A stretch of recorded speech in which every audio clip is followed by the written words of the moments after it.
kedua ingin mempresentasikan mengenai populasi dan variabel penelitian. Saya Sandra Yuningsi dan teman Saya Manesa Pira. Saya Zulama Febriani. Berikut adalah penjelasan dari kelompok kami. Populasi dan sampel. Populasi adalah suatu wilayah generalisasi yang terdiri dari objek atau subjek dengan kualitas dan karakteristik tertentu yang ditetapkan oleh peneliti untuk dipelajari. Populasi tidak hanya mencakup orang, tetapi juga objek atau benda alam lainnya. Selain itu, populasi mencerminkan keseluruhan karakteristik yang dimiliki oleh objek yang diteliti, seperti jumlah mahasiswa di suatu perguruan tinggi. Sementara itu, sampel merupakan bagian dari populasi yang mencakup sejumlah karakteristik yang dimiliki oleh populasi tersebut. Mengingat bahwa populasi bisa sangat besar, peneliti tidak mungkin mempelajari semuanya, sehingga dibutuhkan sampel untuk mewakili populasi. Sampel harus bersifat representatif agar data yang diperoleh dapat digunakan untuk menarik kesimpulan yang berlaku bagi seluruh populasi. Contohnya adalah sebagian mahasiswa dari jumlah total mahasiswa di perguruan tinggi yang dipilih untuk penelitian. Teknik sampling. Teknik sampling atau pengambilan sampel adalah metode yang digunakan untuk menentukan sampel dalam penelitian. Salah satu kategori utama dalam teknik sampling adalah probability sampling, yang memberikan peluang yang sama bagi setiap bagian populasi untuk dipilih sebagai sampel. Dalam kategori ini terdapat 4 subteknik. Yang pertama yaitu simple random sampling, adalah metode di mana anggota sampel diambil secara acak tanpa mempertimbangkan strata dalam populasi, dan sering digunakan ketika populasi bersifat homogen. Yang kedua ada proportionate stratified random sampling, digunakan ketika populasi memiliki anggota yang tidak homogen dan berstrata secara proporsional. Yang ketiga, ada disproportionate stratified random sampling, diterapkan untuk menentukan jumlah sampel dari populasi yang berstrata tapi tidak proporsional. Yang terakhir, yang keempat, yaitu cluster sampling, digunakan ketika objek penelitian mencakup data yang luas, memungkinkan peneliti untuk mengambil sampel dari kelompok-kelompok dalam populasi tersebut. Teknik sampling. Non-probability sampling perbedaannya dengan sebelumnya bahwa teknik ini merupakan teknik pengambilan sampel yang tidak memberikan peluang yang sama untuk setiap anggota populasi. Untuk dipilih menjadi sampel, teknik ini juga dibagi menjadi beberapa jenis sampling. Akan dipaparkan sebagai berikut. Yang pertama, sampling sistematis dalam sampling sistematis.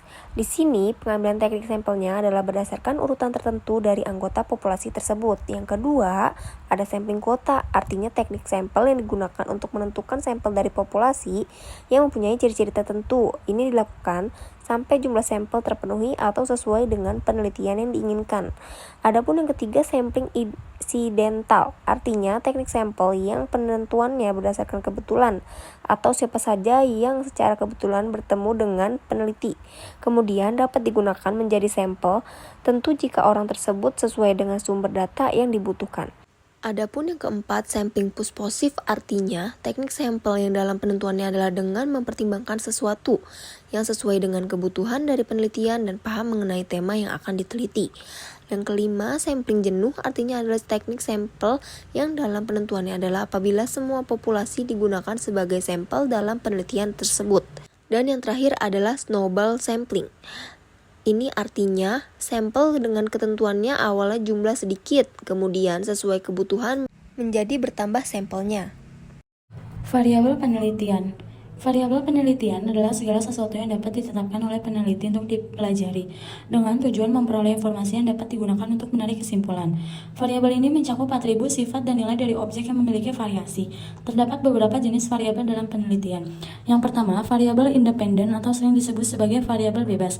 Artinya, variabel yang mampu memengaruhi, yang mampu menjadi sebab perubahan dari variabel terikatnya atau variabel lawannya. Dalam SEM, struktur equity modeling, variabel independen disebut sebagai variabel eksogen. Yang kedua, variabel dependen kebalikannya dengan independen, sering disebut sebagai variabel terikat. Artinya variabel yang dipengaruhi yang menjadi akibat karena variabel bebasnya. Dalam SEM struktur equation modeling, variabel dependen disebut sebagai variabel endogen. Yang ketiga, variabel moderator yang berfungsi untuk memperkuat atau memperlemah hubungan antara variabel independen dan dependen, seperti motivasi belajar siswa yang dapat mempengaruhi prestasi belajar. Yang keempat, variabel intervening merupakan variabel yang secara teoritis mampu mempengaruhi hubungan antara variabel bebas dan variabel-variabel terikat, tetapi tidak dapat diamati dan tidak dapat diukur. Yang terakhir, variabel kontrol adalah variabel yang dapat dikendalikan, variabel yang dibuat konstan sehingga hubungan variabel bebas terhadap variabel terikat tidak dipengaruhi oleh faktor lain yang tidak diteliti. Biasanya adanya variabel kontrol digunakan dalam penelitian yang sifatnya membandingkan. Konstanta dan variabel. Konsep menjadi sebuah ide di mana harus diwujudkan bisa ke bentuk simbol maupun kata. Sebuah konsep juga mempunyai serangkaian nilai, serta konsep yang mewakili gejala tidak variasi. Konsep dalam proses pengukuran tidak terlepas dari suatu konstanta dan variabel. Konstanta merupakan suatu lambang untuk menyatakan objek yang sama secara keseluruhan. Sebagai contoh, konsep konstanta adalah tipe ideal keluarga. Dalam birokrasi maupun revolusi, konsep yang kedua adalah variabel, artinya sesuatu yang merupakan unsur dalam menentukan perubahan tertentu. Sebagai contoh misalnya pengukuran, kepadatan penduduk, ataupun yang lainnya. Dalam ruang lingkup ilmu sosial, penelitian lebih diarahkan pada konsep variabel. Maksudnya, pemahaman terhadap perubahan itu sendiri. Dalam pengamatan suatu variabel, peran statistika bisa menjadi alat bantu yang berharga. Tentunya tidak hanya menyajikan data saja, tetapi mampu menganalisis dan menginterpretasikan dan data, bahkan menarik suatu kesimpulan yang baik. Data mengenai perubahan variabel bisa diperoleh melalui pengamatan terhadap suatu kasus. Variabel kuantitatif dan kualitatif. Terkait dengan konsep variabel yang banyak diamati dalam lingkungan sosial, dapat dibagi menjadi dua jenis variabel, yaitu variabel kuantitatif dan variabel kualitatif. Penjabarannya adalah sebagai berikut. Yang pertama, variabel kuantitatif. Artinya, suatu variabel yang hasil dari pengamatan dapat bervariasi dalam hal jumlah, tentunya dalam melakukan suatu penelitian.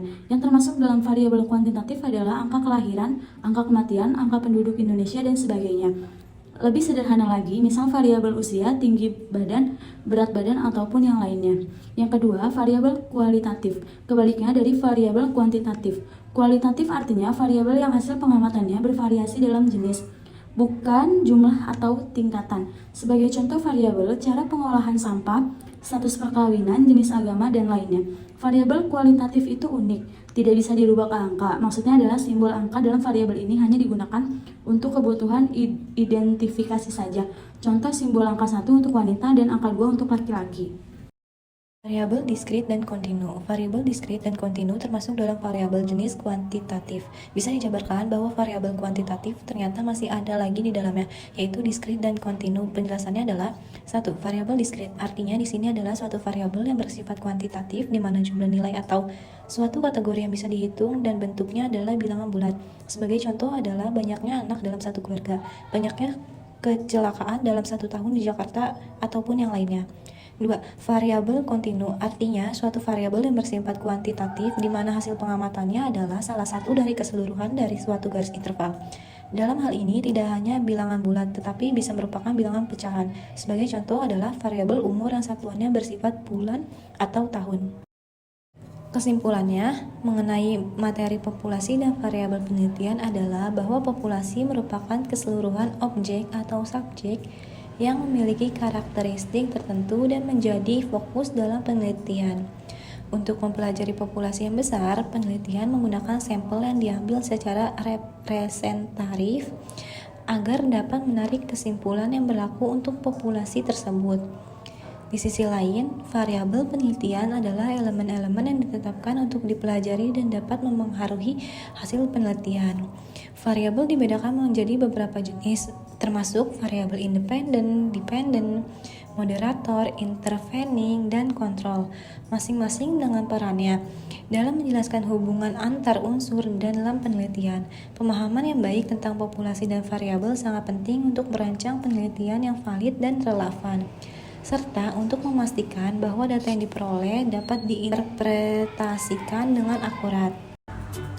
Sekian presentasi dari kelompok kami. Apabila ada salah kata, mohon dimaklumi. Wabillahi taufiq wal hidayah. Wassalamualaikum warahmatullahi wabarakatuh.